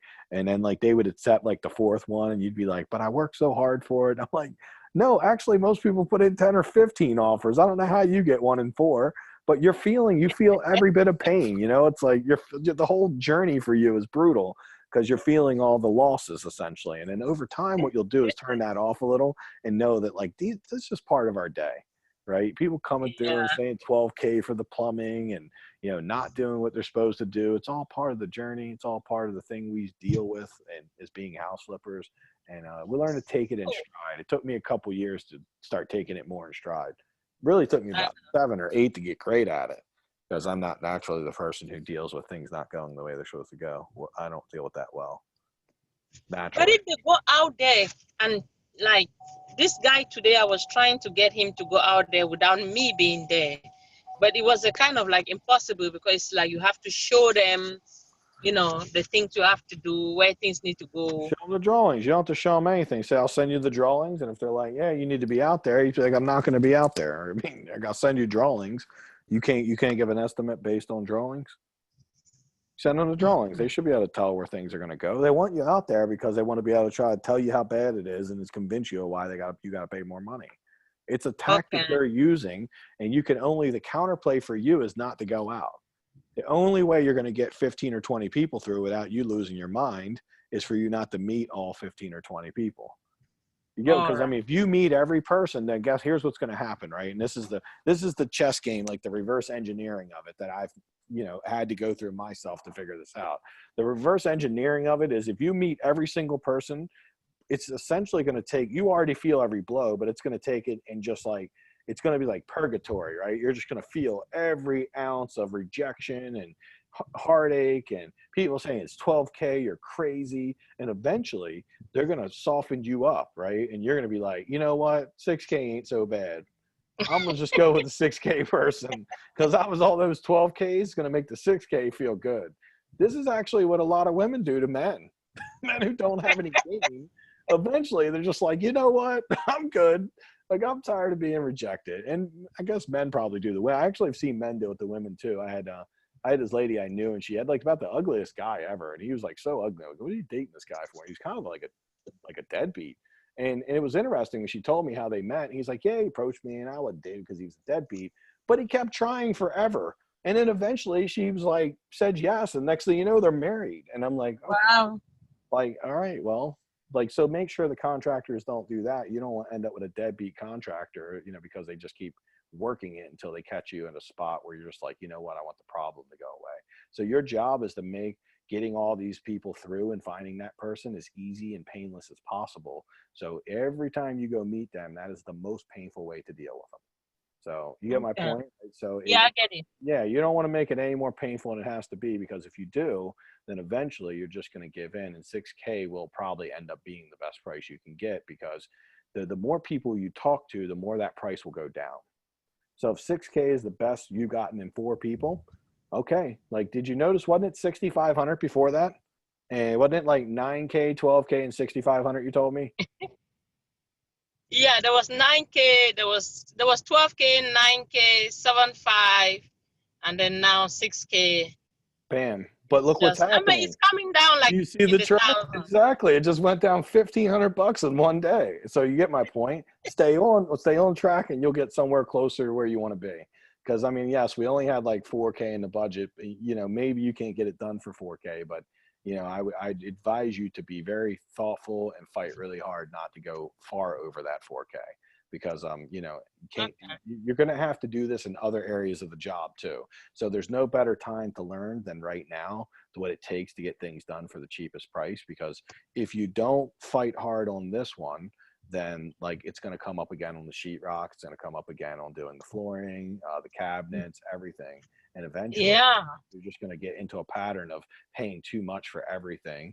And because, so when you fight now, what I believe is, if I talk to 15, 20 people and I fight my butt off, and I just am at 5K and that's the best I can do, I'm probably at some point going to be like, you know what, I can feel really good about paying this 5K. Right? Seriously, I fought for it. And then the reason I like doing it that way is because when the next thing comes up, most of the time I'm going to get what I want. Most of the time I'm going to find the person to do it for that price. And really, will I have to pay over my price, essentially. So the fact that you went from 7,500 to 6,000, you're heading in the right direction. And honestly, a big part of why your number's going down, it's not because you got 4 people through. It's because your belief in the number got stronger after we talked yesterday. Right? Okay. That's just the way it works. Like, the more you believe in the number, the more you will get the price. When you're a little like, well, Mike said it was 4K, but you're kind of like, the plumber is like really convincing, and like, damn, it don't sound like 4K is going to work. Like, he was like 12K. Like, oh man, maybe 4K ain't enough. See, when you're kind of on like both sides of the fence, it's easy for them to pull you to their side of the fence. So you've got to be like 100% commitment. Like, like a Bible thumper who's like, you go in there and be like, well, I ain't so sure there's a God. And you try to tell them, they hit you upside the head with a Bible. Like, no way, you're wrong, because like, you don't want to tell them there's no God, or you don't know if the story of Jesus is real, because you would regret that, right? They're going to be like, you're out with a blowhorn, because they have like this, like, unconditional faith, right? It's like, and you go to church, they talk a lot about faith, and honestly, you want to have the similar kind of faith in your pricing, right? You want to have this unconditional faith that I 100% will get this pricing no matter what I got to do. And I'm giving you pricing that has some legs behind it. So I'm not giving you pricing that's like, I'm not trying to get you to break the 5-minute mile or something, or the 4-minute mile. I'm not like, I'm not trying to get you to do like some Lance Armstrong stuff. This is fairly reasonable pricing. Honestly, there's people to do it even cheaper than the pricing I gave you. I just know that it would be more of an uphill battle to get even cheaper than the pricing I gave you. So if you can get maybe one of them to write you an estimate and just say, hey, you mind putting that in so I can present it, like maybe your 6K person, and we can start to kind of, craft something where you can try to get it cheaper. And the more people you talk to and the more belief you have in this price, the more likely you will attract this price.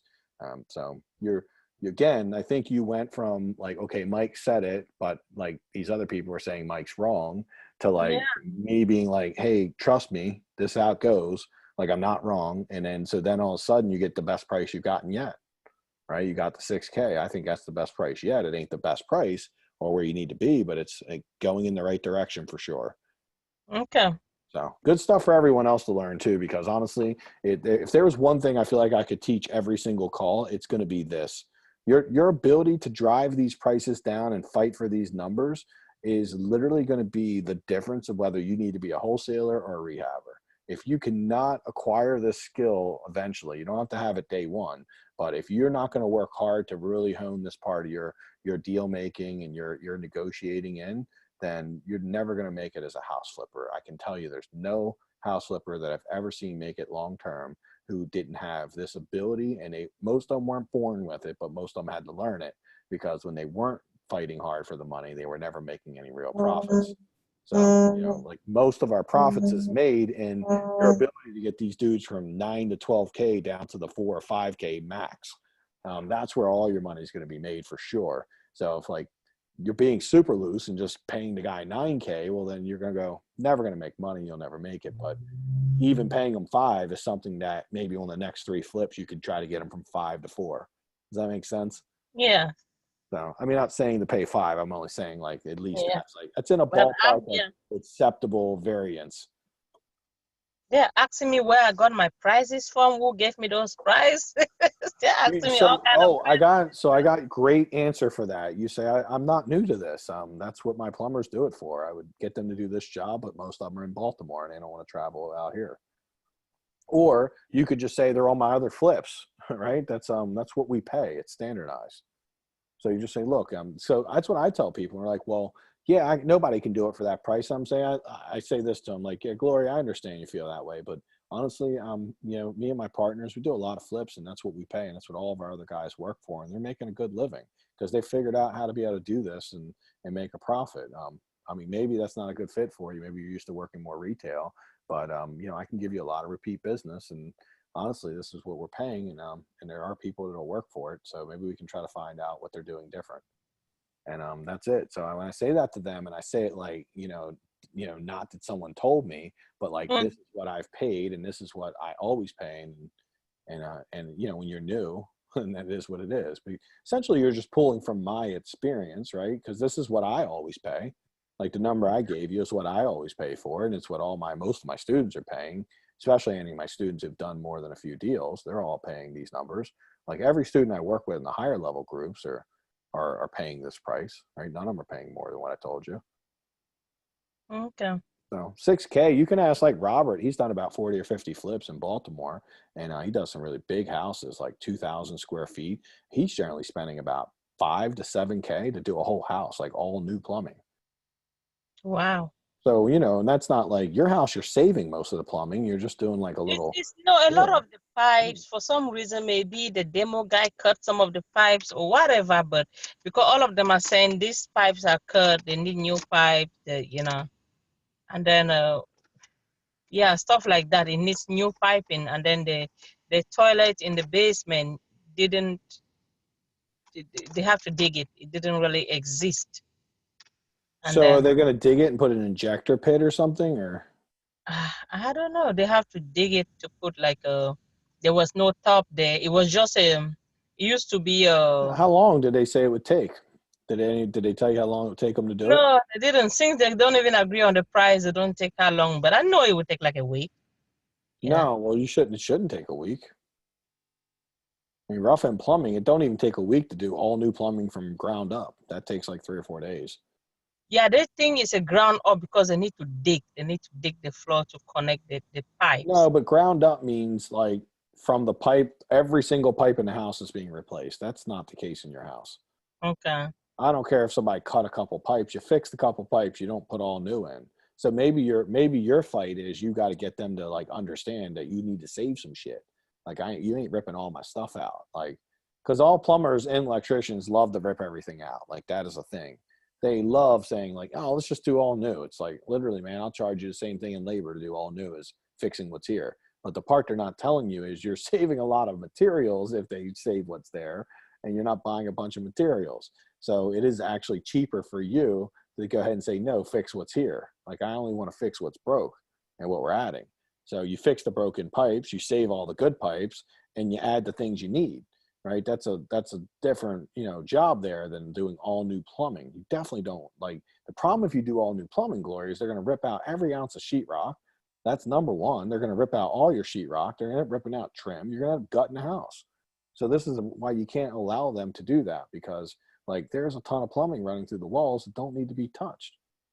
Like it's totally fine. And, maybe the demo guy broke a pipe or two, but okay, have them fix it. It's not, don't be like, I need all new pipes. So like get them, challenge them a little to be like, can you save some of this? And here's what you need to do. This is our common practice always. How many guys, like how long? So just say like, all right, so hey, plumber, if I was to pay you $6K, let's walk me through this. Like how many guys, how long is it going to take you to do this? Right. I mean, how long do you think this will take? And they're like, then they're going to want to say, oh, I can do it quick for you. Oh, cool. Like is usually like 2 or 3 people working with you. Oh yeah, no, it's just me and one other person. All right. And how many days? 3 days. Okay, great. So now, you've got 2 guys for 3 days, right? We know, I can tell you that the materials are no more than 1,000 to 1,500. So now, they're making $4,500 for 2 guys for 3 days. Like we know the math, right? We know that's a lot of money. Yes. Like, you'll look at them and all you got to do is take a look at them and say, well, I know people that make $700 an hour because you're a nurse. You've met people that are doctors, like brain surgeons, right? You got to look at them and be like, does this look like one of the brain surgeons? Like Dr. Whoever, who does like brain surgery, who makes like $1,000 an hour? And the answer is going to be heck no. So if they don't look like some dude with nerdy glasses who has like 7 doctorates and, fellowships and stuff, I'm like, I'm not paying you like a brain surgeon to come in and put a pipe in, right? To do some plumbing, and then I got to see your plumber crack all day. Like I ain't paying that kind of money. Now you're going to have to pay them better than you pay a carpenter or, someone doing demo or someone doing landscaping. They're going to get paid better than that. But in general, they might make $500 to $700 a day for the main person, a couple $100 a day for the other person. So if they're 3 days for 2 guys, I'm thinking more like $3K in labor, maybe $2,500 in labor, right? Somewhere in that ballpark. And now I've got 1,000 to 1,500 materials.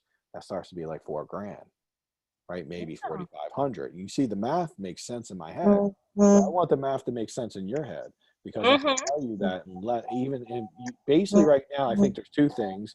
Break it down, but get them clear that I'm not tearing all this stuff out. My investor won't approve. Is there any way you could make this work? Is there any way you could save some of this stuff? Like if you had to do it, if they're like, it can't be done, just say, Gloria, if you had to do it, how would you do it? Right? Because I'm telling you, they want to say that, but I promise you it can be done. I promise you. There's virtually no way you can't save the plumbing in that house. When I went through there, unless it's some kind of plumbing that's bad, that they ain't told you that, then I don't know. Have they told you anything like that? Like the plumbing is bad for some reason, or? No. They're always telling me that some of the pipes have been cut. They have to repipe it. They have to dig. They have to dig the floor to connect to. They have to do some digging. That I think that's nothing. That takes 2 hours. That's like 2 hours. Come on.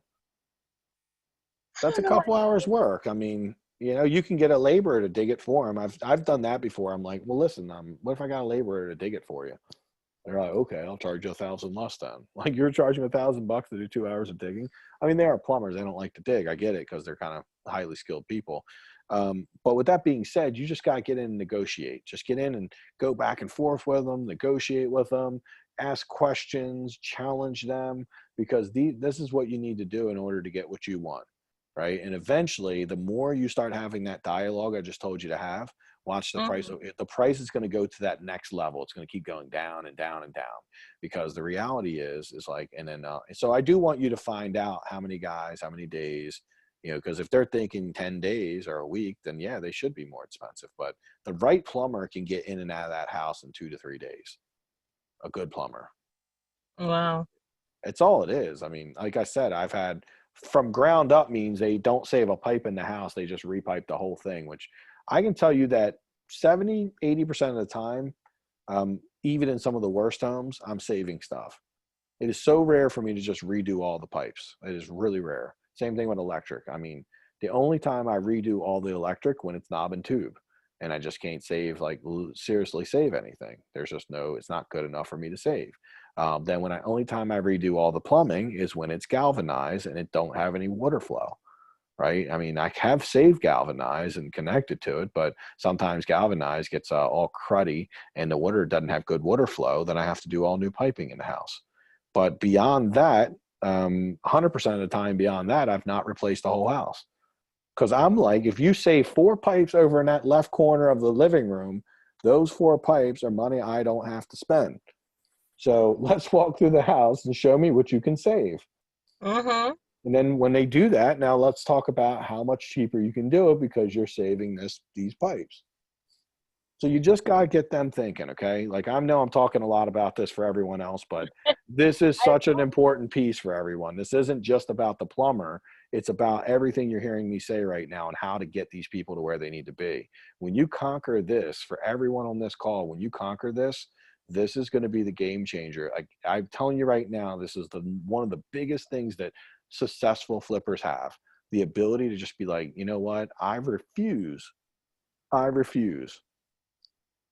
Like, and not doing it. Mm-hmm. Right? You're not letting them rob you. That's Yeah, simple.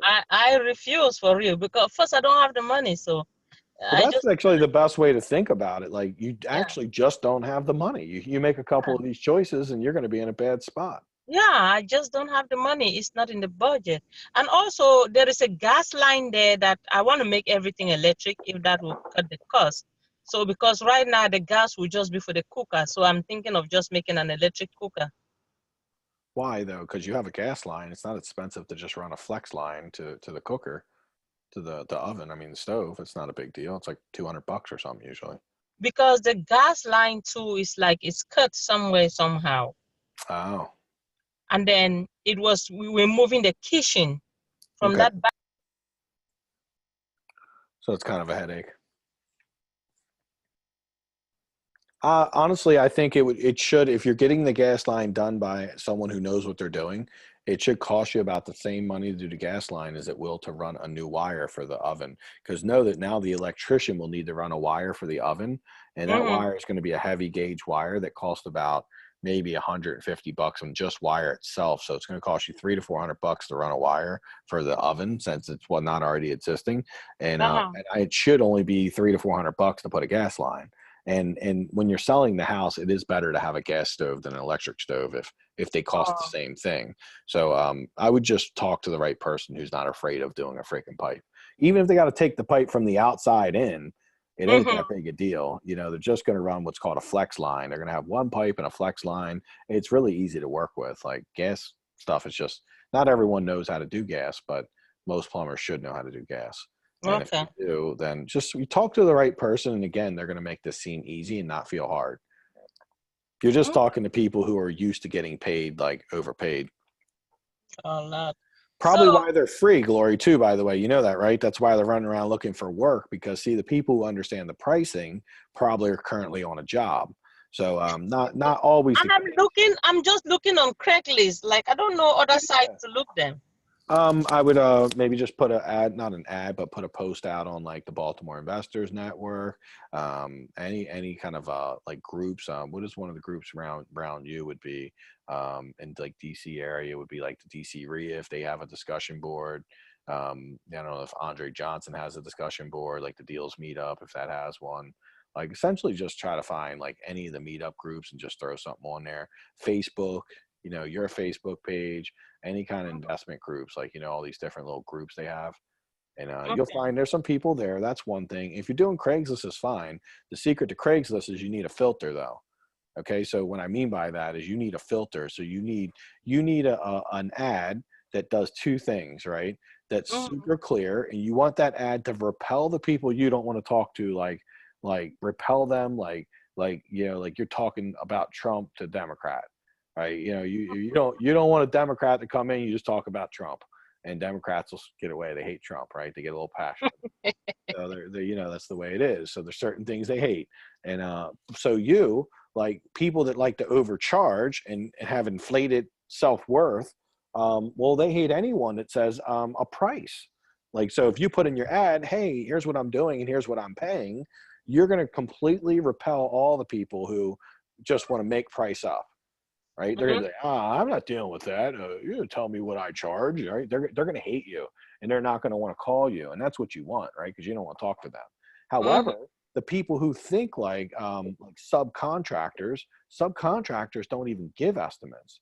They are very standardized price. They're just like, because they're more affordable, the first thing you need to do to be more affordable is you got to stop giving estimates. So they create standardized pricing, because if you're doing something very affordably, you don't have the time to be out running estimates for 9 people to get one job. So see, when people, the thing that I could teach contractors to do to be profitable is to create standardized pricing for themselves, so they don't have to do 50,000 estimates. You see, contractors will run around and do estimates all week to get one job. And basically they're doing exactly what you should be doing. They're just shopping until they find the one customer willing to overpay them. And but then that customer knows they were overpaid. They don't give them any repeat business. Where what's genius is what my guys have done.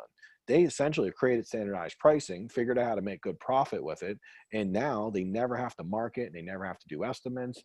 They don't even ever have to come look at any of my houses. I'm just like, I know what they charge. They come in and they're like, sometimes they're like, Mike, you missed this and it's a couple hundred more, or, yeah, that price is good, but I'm fine with all that. That's enough that I don't have to ever have to get them running around. So they're just doing plumbing, right? They're not doing estimates. They're not running a construction business, because like 70-80% of a construction business is not the work you do. It's getting new clients and marketing to new clients, giving estimates, following through with all that junk, right?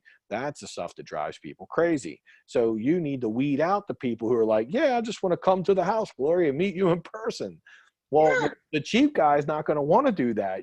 If you had a cheap guy, he's going to be like, you got any measurements or anything? Or did you get any estimates from anyone else that you could just send me what needs to be done? They're going to not want to come to the house, because they're going to know, like, I'd rather just be in there doing plumbing. Yeah. That makes sense. So now when people are trying to get you to the house, you know who you're attracting.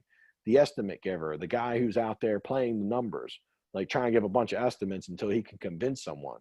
And why do you think they're so passionate about their number, right? They're trying to justify it, because you think they've not heard before that their number's too high? They must have heard it, because people keep not giving them work. Exactly. That's why they're answering your Craigslist ad, because I promise you, if their pricing was really strong, then they would have unlimited work. Like, imagine a plumber right now. You meet a plumber and he comes in, knocks this out for you for $4,000, does a great job. You refer him to the rest of the group, me, whoever, and he becomes the plumber we all deal with, and he's awesome. Right? He's not going to be worried about getting work like for the next year. He's going to be busy all the time. Right? He's always going to be good. So he probably won't be putting any ads on Craigslist anymore. So it doesn't mean there's not good people on Craigslist. It just means there is a decent amount of people who are what I call serial estimate givers, right? Because they can't get their numbers right. And that's sad for them too, and a little annoying for you. But the people we want are the people that are just in between jobs. Like, they do have decent amount of work. They just happen to hit a dead spot for whatever reason, and they're just looking for some work to fill in. That's the perfect. What if I look in Home Depot? I actually went Home Depot this morning. Is it good? Yeah, it's good. Anyone. I'll send you. Well, yeah. So Home Depot, what you can do is, if you go to Home Depot, there's a lot of Spanish people around. Yeah. Right, and they hang around and ask them, hey, any of you guys know who does plumbing? Like, who's the plumber? Any plumbers here, or do you guys know any plumbers? And so that's going to be generally, like, some of those people are cheap, some are not. Some Home Depot people are stupid high, and some of them are like actually pretty affordable. And you can even say, like, hey, I'm an investor. I got a lot of repeat business. Do you know any of the plumbers that are going to be more wholesale pricing, that are going to be affordable? Right. And then they'll either say, yeah, yes, or no. Right. I'm looking for a plumber. It's affordable. And so, yes, Home Depot is a great one. It's actually kind of one of my newest things I've been doing. I haven't done a lot of the Home Depot stuff, but Akil and I were at Home Depot doing some stuff, looking for his design. And there was like 15 Spanish guys standing out there. He's like, should I go talk to them? I'm like, 100%. Like, for sure. He got an estimate from like one of them. But I did tell him where I think he went wrong was there was a bunch of them that looked like they worked. And somehow he went to the one Spanish guy who had like some blue leather loafers on and like a polo. And I'm like, that dude looks like he don't work. He don't look like he doesn't. He looks a little lazy, to be honest. I mean, I was like profiling him, but I was like, he looks a little too like, yeah, on some slick looking pimp shoes and stuff. I feel like he's looking just to he's probably just trying to pimp out the other guys and make a premium.